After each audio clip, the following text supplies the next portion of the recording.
Liam, if you had to sum up 2014 in 2 words, what would it be? I don't know.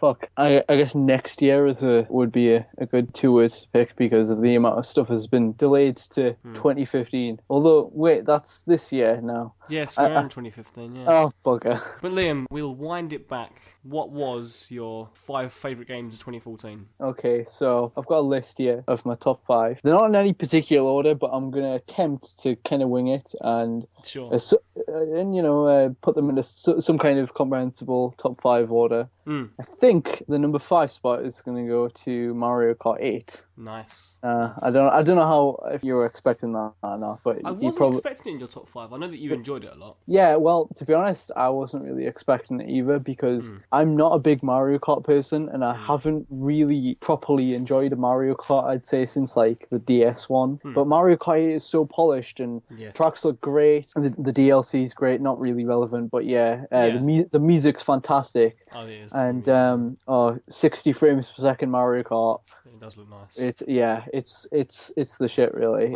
I played Mario Kart 8 with a couple of friends in 3-player, and it only runs at 30 frames. And they really enjoyed it. And as soon as we went into 2-player, they're like, "Whoa, the game just like looks so much better all of a sudden because it's." Yeah, I it's haven't actually frames. I haven't actually played it in more than 2-player, but I haven't seen it in 30 frames. But What would be your favourite track? like not DLC, You can do both.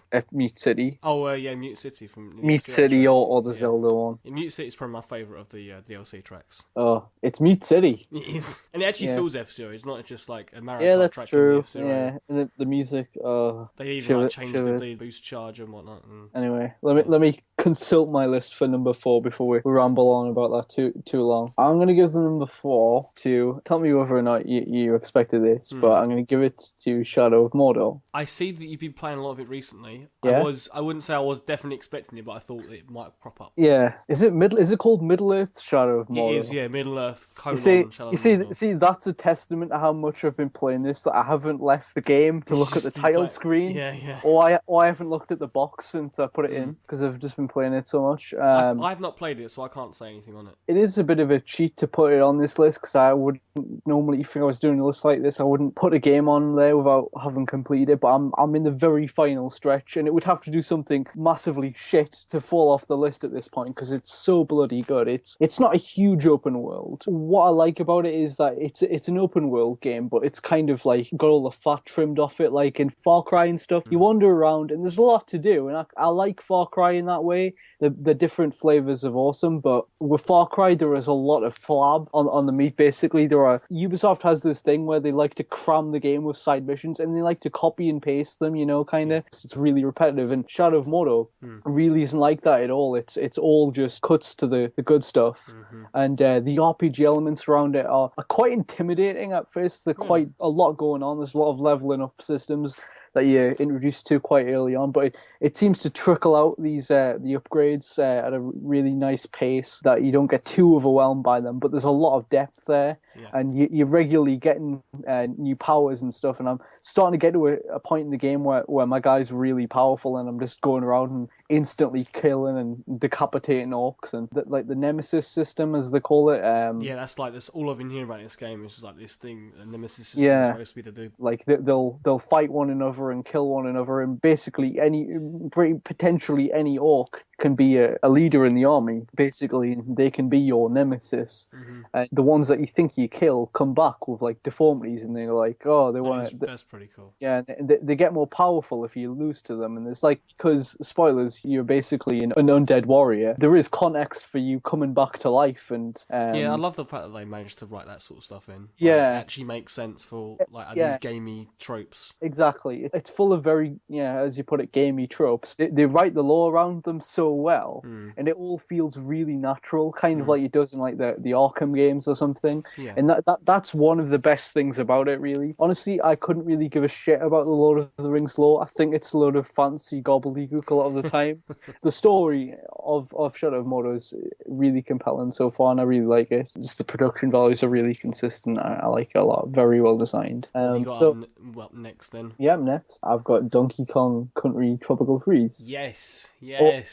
I Okay. love this game. Yeah, it's bloody good. I haven't seen this on a lot of a lot of these lists, like the best games of 2014. I haven't seen a lot of people talk about it, in reference to it being one of the best No, games of the neither year. have I. Neither have I. And I really think it is. I think a lot of people just are shit at it. Yeah, I can see that. That's the impression whenever I hear anyone talk negatively about it. They say stuff like, Oh, it's too hard. "Oh, the bosses are too long," or "It's too punishing," and this kind of thing. And I think you have to be very careful when you distinguish like your own ability Yeah. from like that being like a flaw in the game. I mean, I played the game majority of the way through in 2-player, so I did have that luxury of having, if you die, you got someone, as long as they're alive still, you can come back. I've played maybe 1 or 2 levels in co-op, just when I have a friend over or something. I did a review on it. I'm mentioning that the co-op works so much better in this game than the previous one. I thought the previous one did not work well with co-op. They didn't scale the screen, whereas I feel like in this, maybe because it's in HD, they can widen everything and they can keep everything in frame. It seemed to work a lot better than it did in anything like New Super Mario Brothers or anything like that. And I just think it's a huge improvement over Returns. The controls, obviously,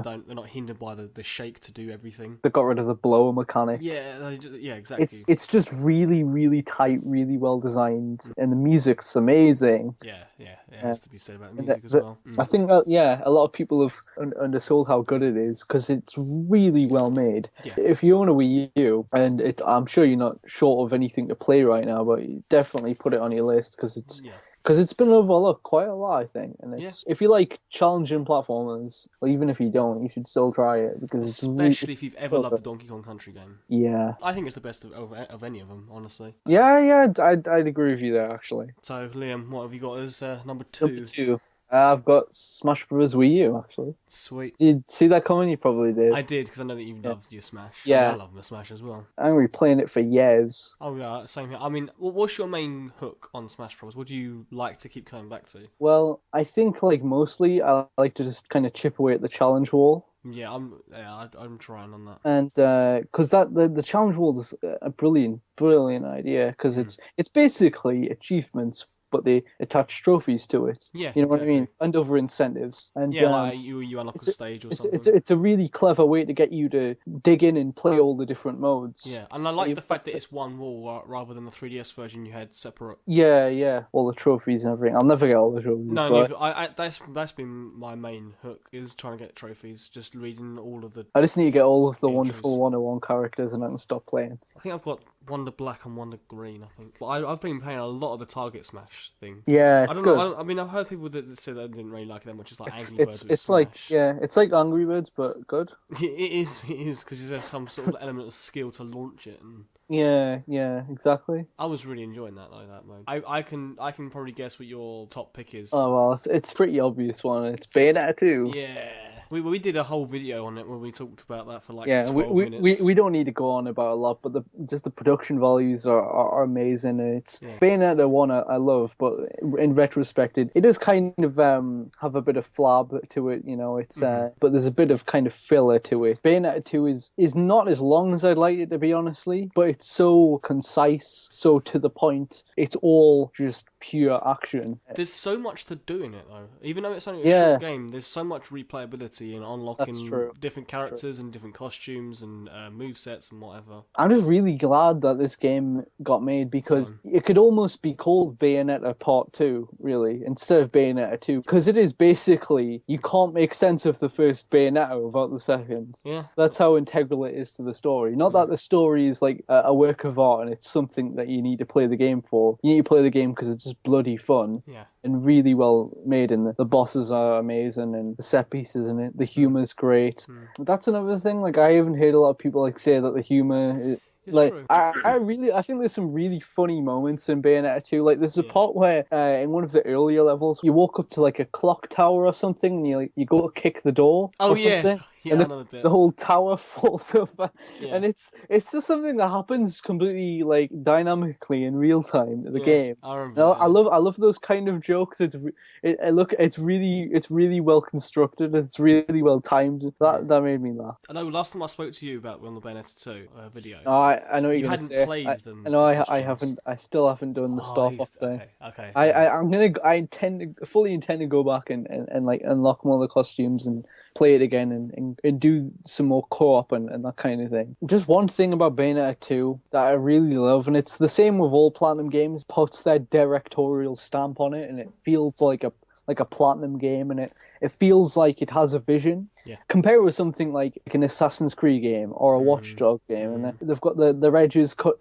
nicely sanded off, if you know what I mean. There's no dirt under the fingernails. They feel like by the books, isn't it? Yeah, very by the books. They feel like they've been made by a committee instead of like one or two people with a vision. Yeah. With a sense of humor, like it's been helmed by someone. Which, to be honest, I know a lot of people wouldn't have seen coming because Kamiya's not behind it. I mean, he's a producer on it, but he wasn't the main man, like directing the game. It's pretty much the same with every Platinum games. That thing I can think of. Really, I mean, I even play Legend of Korra. I hear that's a piece of shit, but you know, whatever lets them make Bayonettas. Yeah. Have you seen that Bayonetta 2 sold pretty well? I haven't actually. No, I'm really pleased. Then I didn't know that. Don't quote me on this, but I believe today it sold about 500,000. Oh wow, 500,000 for a Wii U exclusive, very niche sort of title. Yeah, that's the number I saw floating around. I really hope that's purely because of like the positive media and everything about the game has been positive. I'm sure there's a big hand in it, you know, and a lot of people picking up Wii U's around this time of year who are, you know, part of that audience. I've tried to be as impartial as I can. Like some people paint me as a bit of a Nintendo person, but I've tried to be as impartial as I can. Like the list speaks for itself that Nintendo, it was there, because of like all these delays on other platforms have really held the competition back, and whether the sales reflect it or not, I don't know, but they've had a bloody great year. Well, I'll be honest, your list, because I did a list as well. I haven't seen it yet. I'm going to spoil it now. My top three, because I did three rather than five. My top three is exactly the same as yours. Really? Yes, exactly the same as yours, and exactly the same order as well. That's cool. As you were listing them off, I was like, oh, okay then.